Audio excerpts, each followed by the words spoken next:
Hi, friends. Raise your hand if you are being personally victimized by Cancer. I keep saying Cancer in Mars. No. Raise your hand if you are being personally victimized by Mars's transition into Cancer. It's me. I am being personally victimized. As a Cancer moon, I'm just like feeling all of the feels. Um, and I wanted to come on and talk through some of the tools and practices that I am engaging in that are helping me to um, regulate during this Mars and Cancer season because it's going to be Mars is going to have an extended period in Cancer. It's nearly 6 months long, between the times that it is direct and retrograde. And so might as well start thinking about how we're going to use this energy and this Mars and Cancer medicine for our benefit, because what we might be feeling right now is a lot of irritability, a lot of anger, a lot of resentment, a lot of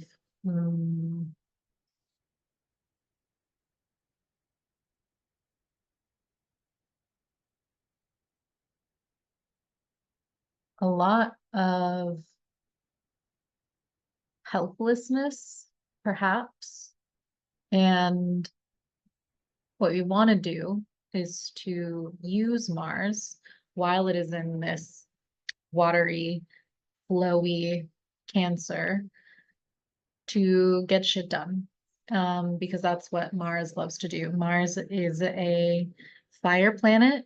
It is the ruler of Aries, and Aries is the first sign in the zodiac. And so Mars is often associated with like going first and taking action and being a leader. And it is a sign, yeah, definitely of action, and also sometimes of aggression. Also, sometimes it is a representation of anger.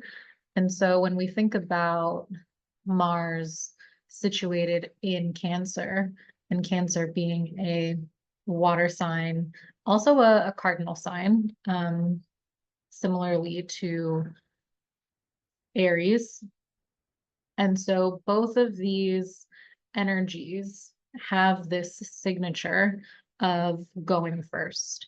And so there are potentially these things that are like sitting on your heart that you know that you want to do, that you need to do.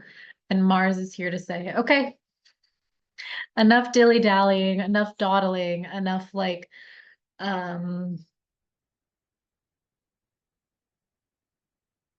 enough wallowing, enough wallowing in our emotions. Um, let's freaking go. And it can be annoying. It can be really annoying because Mars is like this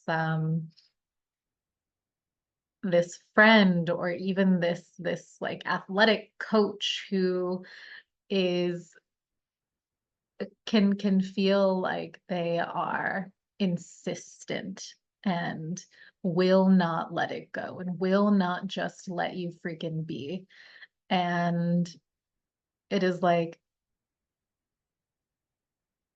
we have the opportunity to find the balance between the yin and the yang here, between the action and the rest, between the moving forward and taking stock and reevaluating.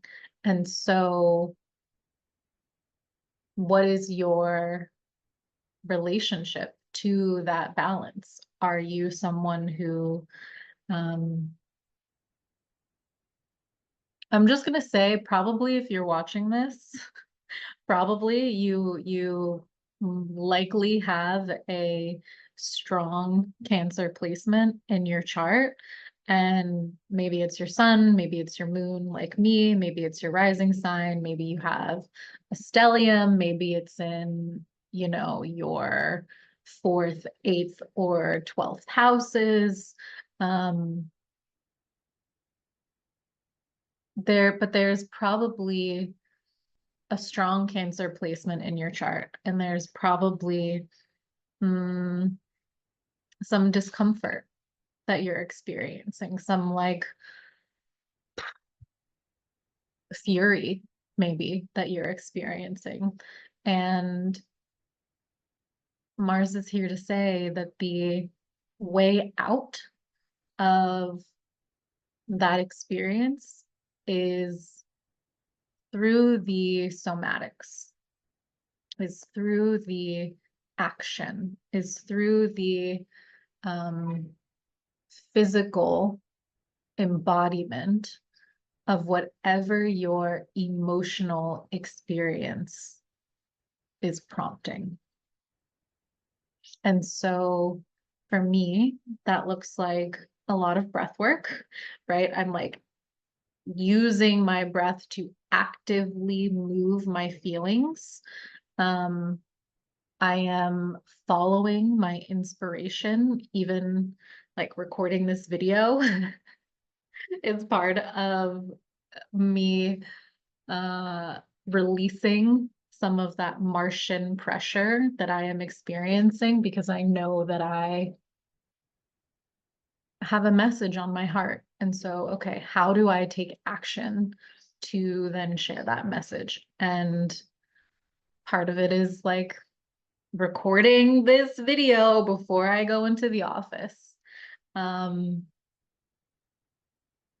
We are also being invited to move our bodies physically, getting your step count, you know, in lifting weights, great. Dancing, great. I love to roller skate, so I'm doing a lot of roller skating. Because when that fire, that Mars fire, comes into our bodies and is like not even at odds with our sort of like watery Cancerian energy, but is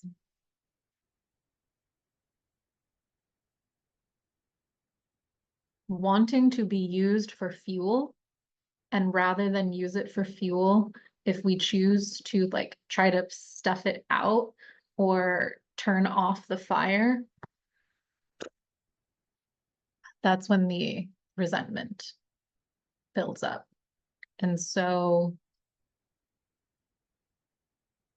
yeah, breath work, movement, honestly, like screaming into a pillow.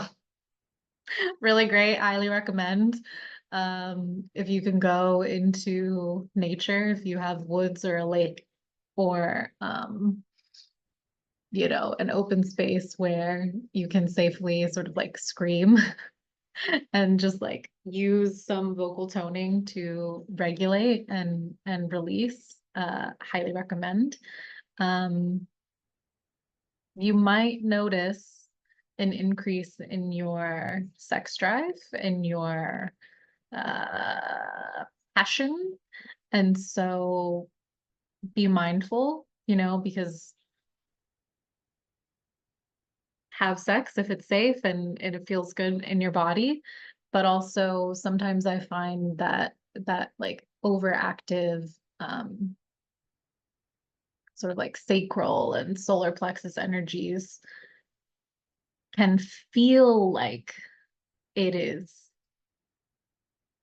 like horniness. I can't believe I'm saying this. It can feel like it's horniness, but it is actually um fire energy that is wanting to be used for creation. And the creation is like creativity to generate something in your own life. And that can be art, that can be business, that can be even just like cultivating new friendships. So it doesn't,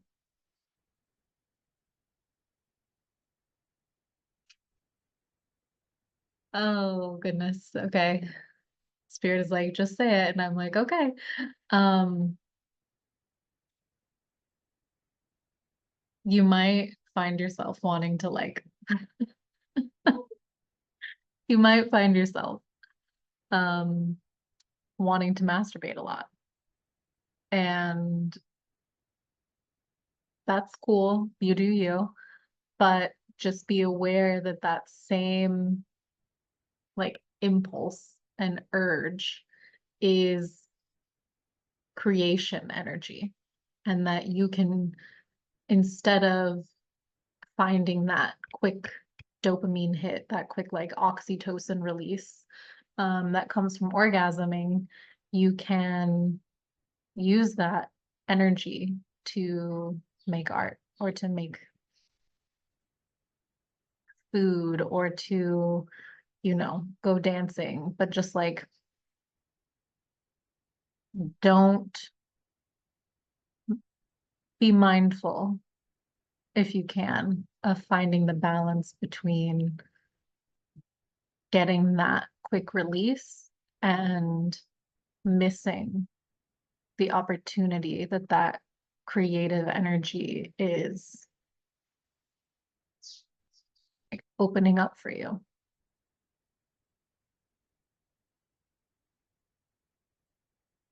Okay. Yeah, definitely went in a direction I did not expect it to go. But just know Mars is going to be in Cancer from September 4th to November 4th. And then it's going to go retrograde. Sorry. Then it will enter Leo, continue through Leo until December 6th.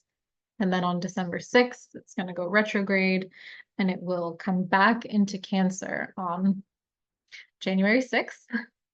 Don't forget.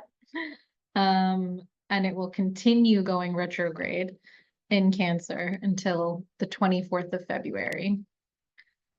Then it will go direct and come back through Cancer until April 18th, when it will re-enter Leo, and it won't come back into Cancer until August of 2026. And so we're kind of doing this like yo-yo, this pendulum swing this back and forth from the 4th of September until the 18th of April. And so that is why these tools are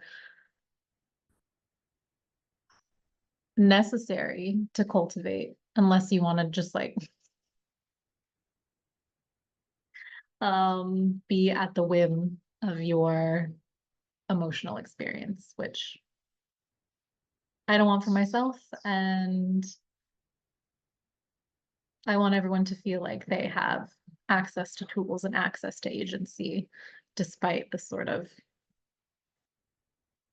energetic impulses that are generated astrologically.